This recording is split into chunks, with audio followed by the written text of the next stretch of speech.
How to download ExpressVPN on Amazon Fire Tablet. First of all, you'll need to go to the App Store, so click on the Amazon Apps icon on the home page of your Amazon Fire Tablet. Once you're there, click the top right hand corner where you see the little magnifying glass icon. Then you can type in ExpressVPN. Then if you see the logo pop up, all you have to do is click on the ExpressVPN logo.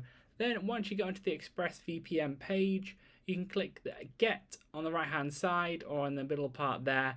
And then after you've clicked Get, the download button should appear in the middle of the screen next to the free download part. So click the green download button there. Then it should take either a few seconds or a few minutes for you to download depending on your speed. Then you can open it from this page here, or you can go to the home page of the Amazon Fire Tablet, then click on the ExpressVPN app there, and then you can use ExpressVPN as you wish from there. Leave a like on the video if that helped, and subscribe for more helpful videos.